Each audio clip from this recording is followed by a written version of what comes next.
सावन की आपकी इस वीडियो को जो भी लाइक करें उसकी जन्म जन्मांतर की गरीबी को दूर कर देना। जय माता पार्वती, जय भगवान शिव। दोस्तों, आज की इस वीडियो में हम आपको सावन मास में सुहागिन महिलाओं को क्या वह ऐसे कार्य हैं जो जरूर करने चाहिए, यह जानकारी आज हम आपको शेयर करने वाले हैं। सावन का महीना सुहागिनों तथा कुंवारी कन्याओं के लिए ही शुभ माना जाता है। सुहागिनों की पैरकीट से लेकर और सर तक के भाग को सावन में अहम भूमिका माना जाता है, पवित्र माना जाता है। सुहागिनों का झूला झूलना, वर्षा आदि में स्नान करना सर्वश्रेष्ठ माना जाता है। दोस्तों, सावन का महीना बहुत ही पवित्र महीना होता है। सावन का पवित्र महीना भगवान भोलेनाथ और माता पार्वती का मास होता है। सावन का महीना गंगा जल की तरह पवित्र माना जाता है और इस पवित्र सावन के महीने में जो भी भक्त सच्चे भाव से, सच्चे मन से मियाँ पार्वती भोलेनाथ की शरण में जाते हैं, उनकी हर मनोकामनाएं, हर इच्छाएं भोलेनाथ और माता पार्वती जरूर पूरी करते हैं।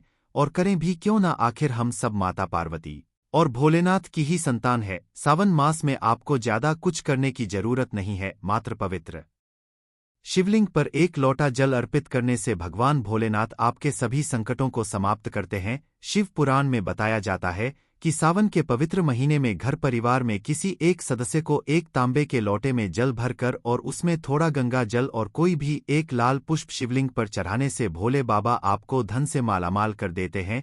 क्योंकि सावन मास में भगवान शिव धरती पर आकर अपने हर भक्त के घर में वास करते हैं। अगर आपके पास समय ना हो तो घर में किसी भी महिला को एक लोटा जल अवश्य अर्पित करना चाहिए। दोस्तों, भोले बाबा सच्ची भक्ति के भूखे हैं, वह आपसे कुछ नहीं मांगते। सच्ची भावना और सच्चे दिल से अगर आप उन पर जल भी अर्पित करते हैं तो महादेव आपके घर में अपना स्थान बना लेते हैं। बड़े से बड़े राक्षस को भी भगवान शिव ने दर्शन दिए हैं। हम तो फिर भी एक मामूली से इंसान हैं और हम रक्षक की तरह बुरे स्वभाव के भी नहीं, तो हमें तो महादेव की कृपा जरूर मिलेगी। बस मन में ईश्वर के प्रति लगाव, सच्ची आस्था, प्रेम भाव होना चाहिए। द हार्ट इज गोल्ड होना चाहिए, तभी ही महादेव का विशेष फल और हमें सिद्धि की प्राप्ति होती है। शास्त्रों के अनुसार कहा जाता है कि अगर आपके माता पिता नहीं है तो आप भगवान शिव को अपने माता पिता सच्चे हृदय से एक बार मान के तो देखिए, वह आपकी हर इच्छा अवश्य पूरी करेंगे। क्योंकि शिव जगत पिता हैं। एक बार आप सच्चे हृदय से पुकार कर तो देखिए, शिव दौड़े चले आएंगे। दोस्तों, अगर आप शिव से प्यार करते हैं तो सच्चे हृदय से कमेंट बॉक्स में लिखे ओम नमः शिवाय। भगवान शिव के लिए एक लायक तो बनता है। और हमारे चैनल को सब्सक्राइब करके बेल आइकन जरूर दबाइए। दोस्तों, सुहागिन महिलाओं के लिए सावन का महीना बहुत ही ज्यादा बेहतर और पवित्र खास होता है। और जैसा कि हम सभी जानते हैं कि सावन सोमवार व्रत जितना महत्व रखता है, उतना ही माता पार्वती के निमित्त माता मंगला गौरी का व्रत हम सावन मास में करते हैं। उन्हें प्रसन्न करने के लिए, अपने जीवन में हमेशा सौभाग्य बना रहे, ऐसी कामना से सुहागिन महिलाएं मंगला गौरी का व्रत सावन मास में जरूर करती है। दोस्तों, सावन मास में माता पार्वती की उपासना से आपके जीवन में सुख सौभाग्य बना रहता है। यह सुख सौभाग्य कोई मामूली सुख सौभाग्य नहीं होता, कभी ना खत्म होने वाला धन, कभी ना खत्म होने वाला यश, कीर्ति, वैभव प्राप्त होता है। पति की उन्नति, तरक्की, उनकी आयु दीर्घायु होती है। जहां आपके पति 70 साल जीने वाले होंगे तो उनकी उम्र और गुना बढ़ जाती है। संतान सुख की प्राप्ति होती है। जिन माताएं बहनों के संतान नहीं हो रही थी वह भी हो जाएंगी। घर में सुख सद्धि बनी रहती है। दोस्तों, सावन के मास में सभी भगवान भोलेनाथ माता पार्वती की शरण में रहते हैं, लेकिन सुहागिन महिलाओं के लिए कुछ ऐसे कार्य हैं जो पति की उन्नति, तरक्की के लिए उन्हें जरूर करने चाहिए। दोस्तों, आज हम आपको एक एक करके उपाय बताने वाले हैं। संपूर्ण जानकारी के लिए वीडियो को अंत तक जरूर देखिएगा। सबसे पहले, श्रावण मास में सुहागिन महिलाओं को क्या करना चाहिए, आइए जानते हैं। दोस्तों, सावन मास में भोलेनाथ की पूजा आराधना के साथ साथ माता पार्वती की पूजा आपको हर रोज करनी चाहिए, वह भी पूरे सावन मास। आप करें, आप कोई व्रत करें या ना करें, लेकिन हर रोज माता पार्वती को अगर सावन मास में आप सिंदूर और एक लाल फूल भी अगर आप अर्पित कर देते हैं तो आपके सुहाग की माता हमेशा रक्षा करती है। किसी भी प्रकार की अगर पति को स्वास्थ्य संबंधी समस्या है तो आपको यह कार्य तो जरूर करना चाहिए। माता पार्वती कभी अपने भक्त को निराश नहीं करती। दोस्तों, माता को एक लाल फूल अर्पित करें। रोजाना गुड़हल का फूल हो तो बहुत ही अच्छा रहेगा और लाल सिंदूर रोज माता को अर्पित करें और फिर अपनी मांग में भी जरूर भरें। यह कार्य आपको करना ही करना चाहिए और यह उपाय सभी के लिए है। दोस्तों, अब जानते हैं दूसरा कार्य। सावन के महीने में आपको और हर सभी सुहागिन महिला को यह जरूर करना चाहिए। देखिए दोस्तों, यह सावन मास है, हरियाली का मास है, बारिश का मौसम भी होता है, हर तरफ हरा ही हरा इस समय दिखाई देता है, यानी साफ साफ कहा जाए तो इस मौसम को प्यार का महीना भी कहा जाता है। और ऐसे में हरे रंग का सावन के महीने में बहुत विशेष महत्व होता है। दोस्तों, ऐसे में सावन के मास में सुहागिन महिलाओं को हरी चूड़ियां, हरे कपड़े जरूर पहनने चाहिए। ऐसा करने से आपसे माता पार्वती भोलेनाथ बहुत प्रसन्न होते हैं और उन्हें सदा सौभाग्यवती रहने का आशीर्वाद देते हैं, उनके पति को दीर्घायु रहने का आशीर्वाद देते हैं। दोस्तों, इसीलिए आपको सावन के महीने में हरे रंग का उपयोग जरूर करना चाहिए। चूड़ियों में करें, कपड़ों में करें, पर हरे रंग का इस्तेमाल जरूर करें। ऐसे में आप भगवा रंग भी पहन सकते हैं। लाल, पीला, हरा, गुलाबी तथा लाल रंग बहुत ही शुभ और पवित्र माना जाता है। इससे माता पार्वती अति प्रसन्न होती हैं। लेकिन याद रहे, सावन के पवित्र महीने में काला वस्त्र तथा सफेद रंग का कपड़ा सुहागिन महिलाओं को नहीं पहनना चाहिए। सुहागिन महिलाओं के लिए यह रंग अशुभ माना जाता है। हमारे वेदों के अनुसार जब से हमारी सृष्टि की संरचना हुई है, तभी से वधू को शादी में लाल जोड़ा ही पहनाया जाता है। लाल, हरा, गुलाबी, महरूम, ऑरेंज कलर, यह सब शादी के जोड़े में वधू को पहनाया जाता है। भगवान शिव का जब विवाह हुआ था तब माता पार्वती लाल जोड़े में थी। विष्णु जी का विवाह हुआ, माता लक्ष्मी लाल जोड़े में थी। भगवान गणेश का जब विवाह हुआ तब रिद्धि और सिद्धि लाल जोड़े में ही थी। शास्त्रों से आप अनुमान लगा सकते हैं कि लाल जोड़े का मह एक सुहागन के लिए कितना है। इसीलिए सावन के महीने में लाल जोड़ा, लाल वस्त्र, लाल चूड़ी, मांग में लाल सिंदूर, लाल बिंदी लगाना, पैरों में लाल महावर लगाना अति शुभ और मंगलकारी माना गया है, विशेष माना गया है, शुभकारी माना गया है। इससे सावन में 4 चांद लग जाते हैं और देव शक्तियां प्रसन्न रहती हैं। दोस्तों, तीसरा कार्य, सावन के महीने में किसी भी सुहागिन महिला का गला खाली नहीं रहना चाहिए। खासतौर पर हर सुहागिन महिलाओं को सावन मास में मंगल सूत्र जरूर धारण करना चाहिए। यदि आपके पास अगर मंगल सूत्र उपलब्ध नहीं है तो आप अपने गले में मोतियों की चैन भी पहन सकते हैं।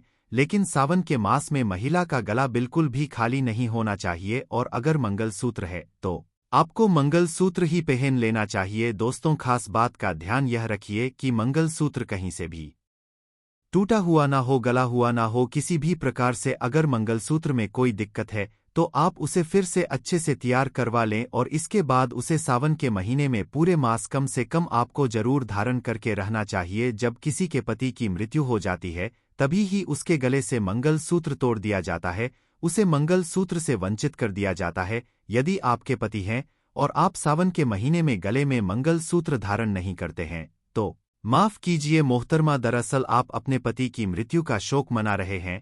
ऐसा करने से निकट भविष्य में पति की मृत्यु भी जल्दी हो जाती है। इसीलिए मंगलसूत्र गले में भले ही आप ना पहने पर में पति के नाम का काला धागा जरूर डाल लें। दोस्तों, चौथा कार्य, सावन के महीने में भूलकर भी किसी भी सुहागिन महिला को काले रंग के कपड़े नहीं पहनने चाहिए। इस बात का ध्यान आपको खास तौर पर रखना चाहिए। सुहागिन महिला का एकदम काले कपड़े पहनना मतलब काल को आमंत्रित करने के बराबर है।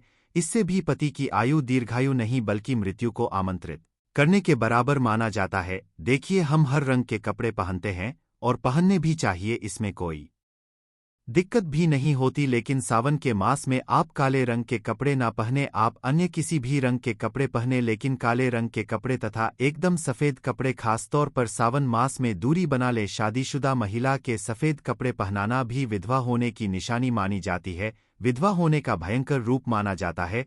इससे भी पति की आयु कम होती चली जाती है। दोस्तों, पांचवा कार्य, सावन के महीने में सभी विवाहित महिलाओं को, सभी सुहागिन महिलाओं को इस बात का ध्यान जरूर रखना चाहिए कि उनकी मांग हमेशा भरी रहे। दोस्तों, सावन के महीने में सुहागिन महिलाओं को अपनी मांग कभी खाली नहीं रखनी चाहिए। जो भी सिंदूर आप लगाते हैं, कोशिश तो यह करनी चाहिए कि जो आपके सुहाग का सिंदरी का सिंदूर है, सावन मास में आप थोड़ा वह भी लगाएं। अगर आप वह पीला सिंदूर नहीं लगा सकते हैं तो आप कोई भी लाल सिंदूर अवश्य लगाएं। अगर आप ऑफिस जाते हैं तो ऐसे में जो भी सिंदूर आप लगाते हैं वह जरूर लगाएं। सावन मास में अपनी मांग कभी खाली ना रखें, ऐ करना अशुभ होता है। तो आप इस बात का भी जरूर ख्याल रखिएगा। अगर आपने अपने पति के नाम का सिंदूर खरीदा है या आपकी शादी का सिंदूर है तो बहुत ही शुभ माना जाता है, उसे संभाल कर रखें, सदैव रखें। शास्त्रों के अनुसार माना जाता है कि पति के नाम का सिंदूर बड़ा ही महत्व रखता है, खूबसूरत होता है, 7 फेरों के साथ बंधा होता है, जो आपके अटूट रिश्ते को दर्शाता है। इस सिंदूर को कभी बांटना नहीं चाहिए, नहीं तो पति का प्यार भी बढ़ जाता है और निकट भविष्य में आपके पति की मृत्यु भी जल्दी उम्र में हो जाती है। ऐसे सिंदूर बांटे नहीं बल्कि खुद अपनी मांग में भरें, पति का नाम लेकर भरें। यदि सिंदूर की डिब्बी में सिंदूर खत्म हो जाए तो खत्म होने से पहले ही सिंदूर भर लेना चाहिए। सिंदूर भरा होने से धन की देवी माता लक्ष्मी आपके घर में अस्थायी निवास बनाए रखती है, उस घर में धन की कोई कमी नहीं होती। दोस्तों, सावन मास में सिंदूर खरीदना, सिंदूर बांटना भी बहुत ही शुभ कार्य होता है, तो आप ऐसा भी कर सकते हैं। सिंदूर से जुड़ा हुआ यह कार्य पति पत्नी के जीवन में प्रेम को बढ़ाता है, सुख समृद्धि की प्राप्ति होती है, घर में गृह कलेश नहीं होता। दोस्तों, छठी बात, सावन के महीने में सुहागिन महिलाओं के लिए वैसे तो 16 श्रृंगार बहुत ज्यादा शुभकारी होता है, जो कि करना भी चाहिए हर महिला को खास मौकों पर, लेकिन अगर पूरे मास में नहीं कर सकते हैं तो ऐसे में सावन के महीने में, जैसे हमने आपको बताया, मंगल सूत्र, सिंदूर, इनका ध्यान रखें और वस्त्रों के रंग का भी ध्यान रखें। जो भी आप कपड़े पहनते हैं तो काले रंग के ना पहने, उसी प्रकार से आप अपने पैरों में बिछिया और पायल आपको सावन मास में जरूर पहननी चाहिए। दोस्तों देखिए, घरों में जब महिलाएं पायल पहनती हैं तो बहुत ही शुभता आती है। पायल में जो घुंघरू होते हैं उनसे घर में पॉजिटिविटी बढ़ती है और उनकी आवाज से माता लक्ष्मी प्रसन्न होती है, माता पार्वती प्रसन्न होती है और स्वयं आपके घर पधार है, आपके पति को आशीर्वाद देती हैं। तो ऐसे में सावन मास में आपको जरूर करना चाहिए। आपके ऐसा करने से धन धान्य की कमी नहीं होती। तो ऐसे में खासकर अपने पैरों में बिछुआ और पायल जरूर पहन कर रखे, नहीं तो सावन का पवित्र महीना अधूरा माना जाएगा। सावन में श्रृंगार करना सुहागिनों की बड़ी अहम भूमिका रही है। दोस्तों, 7वां कार्य, सावन के महीने में सुहाग, जैसे कि हमने बताया कि सुहाग की सामग्री को खरीदना बहुत ही शुभ कार्य होता है। आप अपने लिए जितना हो सके सुहाग की सामग्री खरीदें और हो सके तो सावन के पवित्र महीने में सुहाग की सामग्री दान अवश्य करें। आप चाहें तो रिश्तेदारों में बांटे, पड़ोसियों को बांटे तथा अपने परिवार में बांटे। बड़े से बड़ा अमीर व्यक्ति भी सावन के महीने में सुहाग की सामग्री बांटते हैं, बड़ा शुभ लाभ प्राप्त होता है। इससे घर की प्रगति होती है, उन्नति होती है, पति की आयु बढ़ती है, पति पत्नी का रिश्ता अमर हो जाता है, प्रेम का असीम सुख प्राप्त होता है। माता पिता भी अपने संतान के सुख के लिए सुहाग की सामग्री दान कर सकते हैं, गिफ्ट के तौर पर दे सकते हैं, पर शर्त यह है कि नई सामग्री, नए नए आभूषण, नए नए श्रृंगार आदि होने चाहिए। इससे भोले बाबा और माता पार्वती अति प्रसन्न होते हैं और देते हैं, खुश होकर सुख समृद्धि वैभव का वरदान अन्य लोगों को। सुहाग की सामग्री जैसे सिंदूर, बिंदिया, हरी भरी चूड़ियां, बिछुआ, पायल, इस प्रकार की चीजें आपको ज्यादा से ज्यादा लोगों को दान देनी चाहिए या फिर उपहार में देना चाहिए। लेकिन याद रहे, अपने खुद का मेकअप कभी किसी को दान ना करें और ना ही किसी को दें। श्रृंगार आप नया ही खरीदे और बांटे। दोस्तों, 8वां सावन के महीने में मेहंदी। सावन के महीने में हर विवाहित महिला को, बल्कि सभी को, और हाथों पर मेहंदी तो कुंवारी कन्याएं भी लगाती हैं। आपको बता दें, हाथों पर मेहंदी किसी भी महिला को जरूर रचनी चाहिए। ऐसा करना बहुत ही शुभ माना जाता है, माता पार्वती का आशीर्वाद प्राप्त होता है। ऐसी सभी चीजें सुहाग की निशानी होती हैं और सावन के मास में माता पार्वती की पूजा व आराधना के साथ साथ अगर हम इन कार्यों को करते हैं तो इससे माता हम पर प्रसन्न होती है और हमें मनचाहा आशीर्वाद देती है। दोस्तों, ऐसे में आपको यह सभी 8 कार्य करने हैं, जो कि बहुत ही छोटे छोटे हैं और बहुत ही सरल और आसानी से आप कर भी सकते हैं।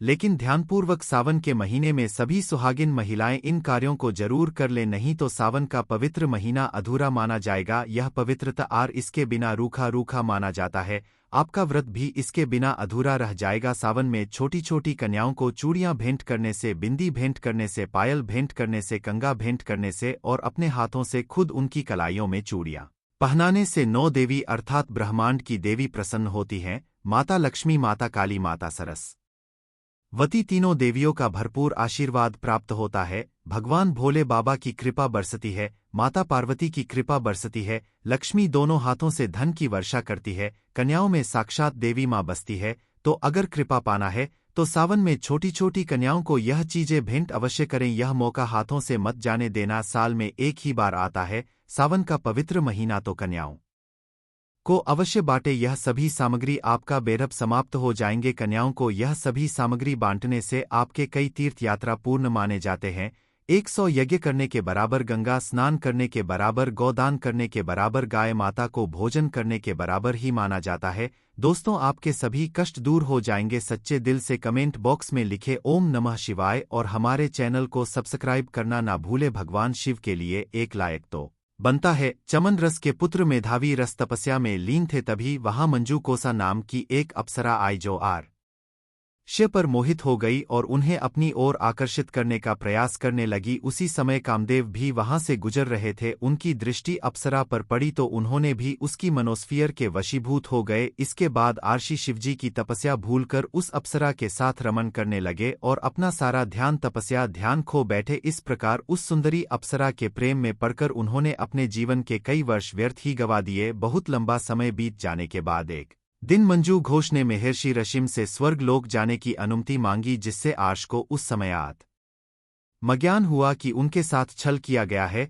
और उनकी तपस्या भंग हो गई है। इस प्रकार आर्षि को अपनी गलती का एहसास हुआ। यह सब जानकर आर्षि अत्यंत क्रोधित हो उठे और उन्होंने क्रोध के मारे मंजू कुशा को बदसूरत और पिशाचिनी बन जाने का श्राप दे दिया। इस प्रकार अपना सुंदर रूप खोकर वह अप्सरा अब अपनी गलती का प्रायश्चित करने लगी। उसे अपनी गलती पर पछतावा हो रहा था, तब आर्षि के चरणों में गिर गई और क्षमा मांगने लगी। कई प्रयासों के बाद आर्षि ने अपना क्रोध त्याग कर उसे आषाढ़ मास के कृष्ण पक्ष की एकादशी के दिन आने वाले इस व्रत के बारे में बताते हुए कहा कि अगर तुम अनुष्ठानों का पालन कर पूरे विधि विधान से इस व्रत को रखोगी तब तुम्हें इस श्राप से भी मुक्ति मिल जाएगी। यह हुए कहा कि अगर तुम अनुष्ठानों का पालन कर पूरे विधि विधान से इस व्रत को रखोगी तब तुम्हें इस श्राप से भी मुक्ति मिल जाएगी। मंजू घोष ने आर्षि द्वारा बताए गए इस देवशेनी एकादशी व्रत को श्रद्धा और पूर्ण विश्वास के साथ नियमों का पालन करते हुए किया, जिससे उसे उसका खोया हुआ रूप और सौंदर्य वापस मिल गया और वह आश को धन्यवाद देती हुई वापस अपने स्वर्ग लोक को प्रस्थान कर गई। इस घटना के बाद मेधावी आर्षि अपने पिताजी के आश्रम में गए और सारी घटना को उन्हें विस्तार पूर्वक बताया। इस पर उनके पिता चमन ऋषि ने कहा कि प्रिय, यह तो तुमने बहुत बड़ी गलती की है, जिससे कि आज तुम भी इस पाप के भागीदार बन चुके हो, इसलिए तुम्हें भी यह देवशेनी एकादशी का व्रत अवश्य ही करना चाहिए। तब मेधावी अर्ष ने भी श्रद्धा विश्वास और नियमों का पालन करते हुए इस व्रत को रखा, जिसके पुण्य प्रताप से वह अर्षि भी पाप मुक्त होकर अंत में बैकुंठ लोक को चले गए। देवशेनी एकादशी का व्रत सभी का एकादशी व्रतों में उत्तम माना गया है। इस एकादशी उपवास को रखने से सैकड़ों किए गए हमलों के समान फल की प्राप्ति होती है। एकादशी के दिन सूर्योदय से पहले उठकर स्नानादि से निवृत्त होकर व्रत रखने का संकल्प लेना चाहिए। फिर भगवान विष्णु का पूजन करते हुए हो सके तो अन्न और जल दोनों का ही त्याग करने का संकल्प लेकर व्रत प्रारंभ करें। यदि अन्न और जल त्याग करने की सामर्थ्य नहीं हो तो ऐसे में आप केवल अन्न का त्याग करने का संकल्प ले सकते हैं और इस व्रत को जल और फल दोनों के साथ ही रख सकते हैं। इस उपवास में दिन भर निराहार रहा जाता है, रात को भी निराहार ही रहना चाहिए। यदि आप निराहार नहीं रह पाते हैं तो शाम की पूजा करके फलाहार ग्रहण कर सकते हैं और अगले दिन सुबह यानी द्वादशी तिथि को शुभ मुहूर्त में आपको व्रत का पारना यानी कि एकादशी का उपवास खोलना चाहिए। आइए जानते हैं भगवान विष्णु पूजन मंत्र। ओम नारायणाय विद्महे वासुदेवाय धीमहि तन्नो विष्णु प्रचोदयात्। ओम भूरि द भूरि देहि माद्र भूरिया भर भूरि घेद इंद्र दित्ससि। ओम भूरि दत्त श्रुत पुत्रा शूर वृत्न आनो भज स्वरराद स। ओम ह्री कार्तवीर्यार्जुन नाम राजा बाहु सहस्त्रवान यस्य स्मरण मात्रन हथम नष्टम। चलते आइए जानते हैं देवशेनी एकादशी व्रत पूजन सामग्री। श्री विष्णु जी की मूर्ति, पुष्प माला, नारियल, सुपारी, अनार, आंवला, लौंग, बेर, अन्य फल, गंगाजल, पीले पुष्प, पीला चंदन और पीले रंग की मिठाई पूजन सामग्री में शामिल करें। आइए जानते हैं देवशेनी एकादशी की पूजा विधि। एकादशी तिथि के दिन सुबह उठकर पवित्र स्नान करें, भगवान विष्णु के समक्ष व्रत का संकल्प ले। इसके बाद अपने घर व पूजा घर को साफ करें। एक चौकी पर भगवान श्री हरि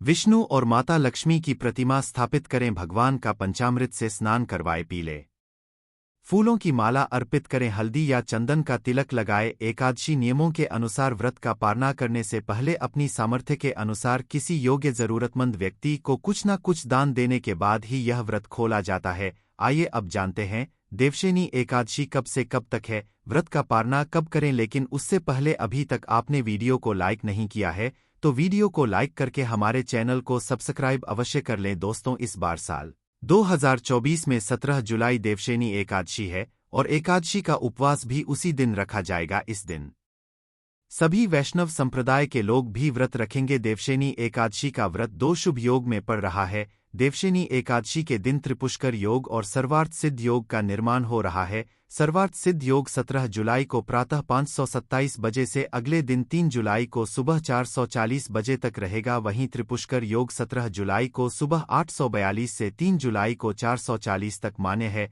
आप एकादशी का उपवास जब भी रखते हैं उससे ठीक एक दिन पहले दशमी तिथि के नियमों का पालन करते हुए तुलसी पत्र भी तोड़ लेनी चाहिए और तुलसी जी में जल भी अर्पित करना चाहिए।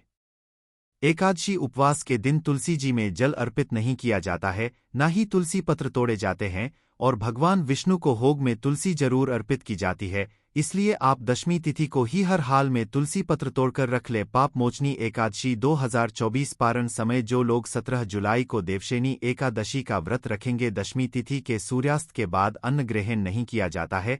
मन में धारणा करके सोए कि अगले दिन आप एकादशी का उपवास रखेंगे। फिर एकादशी के दिन सुबह सूर्योदय से पहले उठकर स्नान करें, भगवान विष्णु के समक्ष बैठकर व्रत का संकल्प ले, पूजा करें और आरती करें, भगवान को भोग लगाए, व्रत की कथा पढ़े सुने, दिन भर उपवास रखें। शाम को यदि आप निराहार नहीं रह सकते तो एक समय में आहार ग्रहण कर सकते हैं। इस व्रत में आप दिन में भरपूर मात्रा में जल का सेवन कर सकते हैं और द्वादशी तिथि को शुभ मुहूर्त में आप अपना व्रत खोल लें। एकादशी के दिन चावल से बनी वस्तुओं का त्याग करना चाहिए। एकादशी के दिन चावल का दान भी नहीं करना चाहिए। भगवान विष्णु को अक्षत भी अर्पित नहीं किए जाते हैं। घर में शुद्ध सात्विक भोजन बनना चाहिए। नाखून, बाल इत्यादि नहीं काटने चाहिए और व्रत का पारणा करते समय तुलसी पत्र और जल से व्रत का पारणा यानी कि एकादशी का उपवास खोलना चाहिए। इनके अलावा मौसमी फलों के सेवन से या शुद्ध सात्विक भोजन से भी आप व्रत खोल सकते हैं। इस व्रत के करने से समस्त पाप नष्ट हो जाते हैं। इस व्रत का फल 101 गोदान के फल के बराबर होता है। एकादशी के व्रत की पूजन विधि। एकादशी का व्रत अपने आप में बहुत फलदायी होता है। का व्रत करने के पहले दिन व्रती को दशमी की रात्रि में एकादशी व्रत के साथ भगवान विष्णु का ध्यान करते हुए सोना चाहिए, जिसके बाद अगले दिन एकादशी के दिन सुबह स्नान